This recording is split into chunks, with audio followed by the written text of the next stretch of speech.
கடவுளுங்கிறத்தில் நமக்கு இந்த மாதிரி குட்டி குட்டி வேலையெல்லாம் செய்வதற்காக படைக்கப்படலை. பக்தி ரீதியாக தோன்றக்கூடிய அத்தனை காட்சிகளோ அந்த செயல்பாடுகளோ அது ஒரு இல்யூஷன் என்று தான் சொல்லணும். அது உண்மை கிடையாது. முருகனுடைய ஞானத்தை பெற்று விட்டோமா என்று சொன்னால் நிச்சயமாக கிடையாது.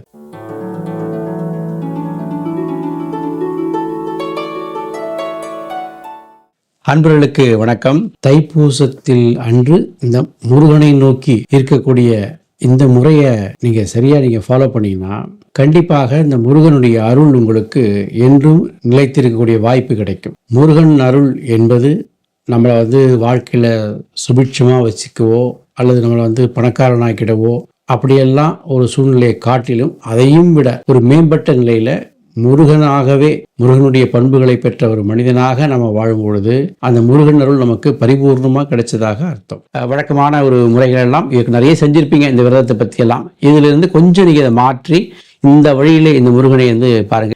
ஜென்ரலாக சாதாரணமான சின்ன சின்ன பிரச்சனைகளுக்காக அப்படிலாம் இதை பார்த்தீங்கன்னா நம்ம கடவுளுங்கிற நமக்கு இந்த மாதிரி குட்டி குட்டி வேலையெல்லாம் செய்வதற்காக படைக்கப்படலை. அவர் உங்களை தன்னை போல் ஆக்க பார்க்குறார். கடவுளுடைய நோக்கம் என்னன்னா, மனிதா நீ என்னிடத்துலேருந்து தான் நீ போயிருக்கிற, நான் உன்னை என்னை போல் ஆக்க நினைக்கிறேன். ஸோ இதுதான் என்னுடைய நோக்கம் அப்படிங்கிறத கடவுளுடைய விருப்பமாக இருக்கிறது.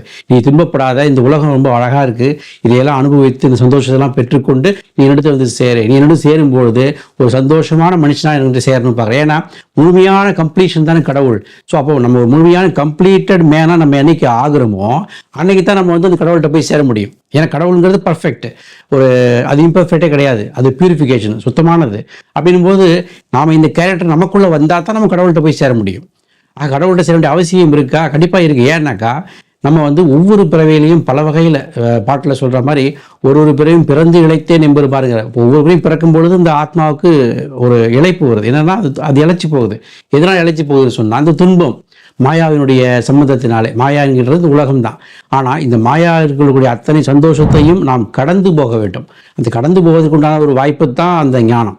ஆக அந்த ஞானத்தை பயன்படுத்தி, முருகனுடைய அருளை பயன்படுத்தி, முருகனுடைய அனுகிரகத்தை பயன்படுத்தி நாம் இந்த விஷயத்தெல்லாம் அடைய முடியும். முருகன் ஒரு கேரக்டராக பார்த்து அவர் ஒரு மனிதர் அல்லது நமக்கு எதுவும் செய்கிறார் அப்படிங்கிறதெல்லாம் பார்த்து செய்வதை காட்டிலும் முருகன் என்ற பண்புகள், அந்த பண்புகள் முருகனுக்கு சொல்லப்பட்ட பண்புகளையெல்லாம் கொஞ்சம் நீங்கள் படித்து பாருங்கள். முருகனுடைய உயர்ந்த குணங்கள்லாம் எங்கே எப்படிலாம் சொல்லப்பட்டிருக்கு. பாட்டுகளில் நிறைய திருப்புகளில் பாடியிருக்காங்க, இப்போ கந்தசஷ்டி கவசத்தில் பாடியிருக்காங்க. ஸோ முருகனுடைய தனித்த குணம்னு ஒன்று இருக்குது. இந்த குணம் தான் நம்ம கடைபிடிக்க வேண்டிய விஷயமே. இந்த விரதத்தினுடைய நோக்கமே என்னன்னா, அந்த பூச நட்சத்திரத்திலே மனபலத்தை இம்ப்ரூவ் பண்ணக்கூடிய, மனதினுடைய ஆற்றலை எல்லாம் திறக்கக்கூடிய, உங்களுடைய மன ஆற்றலை கொண்டு இந்த உலகத்தில் என்னெல்லாம் சாதிக்க முடியுமோ அதையெல்லாம் திறக்கக்கூடிய ஒரு விஷயமாக இந்த முருகனுடைய ஞானம் அமைந்திருக்கிறது. ஆக முருகனை அந்த நோக்கிலே நீங்கள் பாருங்கள். அந்த மாதிரி ஒரு விரதம் இருங்க. இதற்கான சூட்சமங்கள் நிறைய இருக்கிறது. இது எல்லாவற்றையும் நம்ம இப்படி பேசி புரிய வைக்க முடியாது. ஸோ சில விஷயங்கள் நம்ம நேரில் வச்சு தான் அதை சொல்ல முடியும். அப்போ இந்த சூட்சமங்களை எல்லாம் கரெக்டாக தெரிஞ்சுக்கிட்டு இந்த முருகனுடைய நோக்கத்தை நிறைய அந்த முருகனை வழிபாட்டிலும் கூட நிறைய ஒரு தந்திர முறைகள்லாம் இருக்கிறது.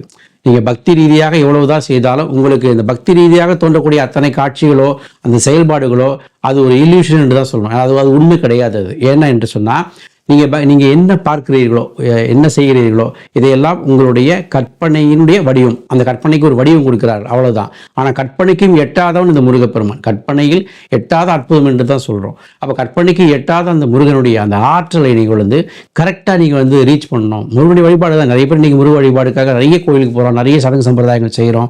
இந்த சம்பிரதாயங்கள்லாம் இவ்வளவு செஞ்சுட்டு இருக்கோம். இவ்வளவு செய்தும் நாம் அந்த முருகனுடைய ஞானத்தை பெற்று விட்டோமா என்று சொன்னால் நிச்சயமாக கிடையாது. என்றால் முருகனுடைய ஞானம் என்பது இந்த உலகத்தை, அவர் அந்த கதையில் விநாயகர் கதையில் உலகத்தையே சுற்றி வருகிறார். அவர் உலகத்தையே சுற்றி வருகிறார். என்ன அர்த்தம்னாக்கா இந்த உலகத்தினுடைய மொத்த சிருஷ்டி நோக்கமும் அறிந்தவர். இந்த இந்த இந்த படைப்பு என்பது என்ன, பிரம்மாவினுடைய தன்மையை தனக்குள்ள பெற்றவர். படைப்பு என்பதை அதனால தான் பிரம்மா தலையில் குட்டி அவரை கொண்டு ஓங்காரத்தினுடைய பொருள் உணர்ந்து கொள் என்று நம்ம சொல்லியிருக்கிறாங்க, கதையில் சொல்லியிருப்பாங்க. அப்போ என்னன்னா பிரம்ம தத்துவம் அவருக்கு தெரிந்திருக்கிறது. அடுத்தது காப்பது, ஒரு மனிதனை பக்தனை காப்பது தான் அவருடைய முக்கியமான குறிக்கோளாக இருக்குது. ஸோ பக்தனை காப்பது. அடுத்ததாக நம்முடைய கடமைகளை எல்லாம் நிறைவேற்றி கொண்டு எப்படி இறைவனை அடைவது அப்படிங்கிற வழியை தான் அவர் முருகன் சொல்கிறார்.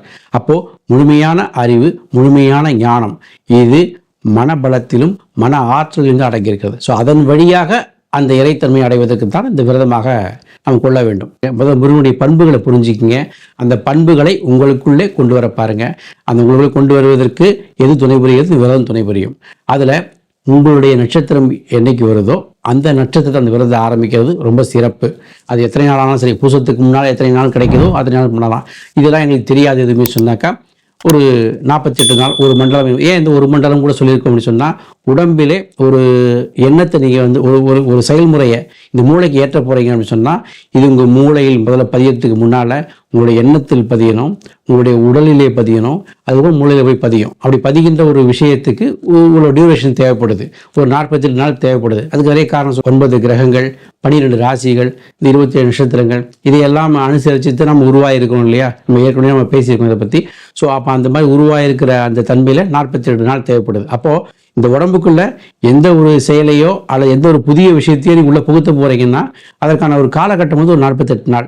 ஸோ இந்த 48 நாள் அந்த விரதங்களை நீங்கள் வந்து கரெக்டாக கடைபிடிக்கும் போது நீங்கள் எந்த நோக்கத்தை மனதிலே இருத்தி அந்த விஷயத்தை செய்தீர்களோ அது உங்களுக்கு முழுமையான பலன் தரும். பலத்தை இன்க்ரீஸ் பண்ணுறதுக்கு சக்தி தத்துவத்தை மொத்தமாக பெருக்கிறாங்க. ஸோ அன்றைய ஒரு நாள் இந்த தைப்பூசமானது அன்றைக்கு அந்த சந்திரனுடைய முழு ஒளிக்கிரணங்களை பெற்ற நாள். இந்த நாளிலே உங்களுடைய மனபலத்தை விருத்தி செய்வதற்கு உண்டான வாய்ப்புகள் எல்லாம் உண்டாகிறது. ஆகையினால விரதங்களுடைய தன்மையை புரிந்து கொண்டு இந்த தைப்பூசத்தில் முருகனை நோக்கிய ஒரு விரதத்தை நீங்கள் ஆரம்பித்து ஒரு சிறப்பான பலனை பெறுவதற்கு முருகனை பிரார்த்திக்கிறேன். நன்றி, வணக்கம். அன்பும் அருளும் எங்கும் தழைக்க, அறிவும் மனமும் இணைந்து சிறக்க, அகிலம் முழுதும் இன்பம் கோடி கோடி கோடி நிறையவே.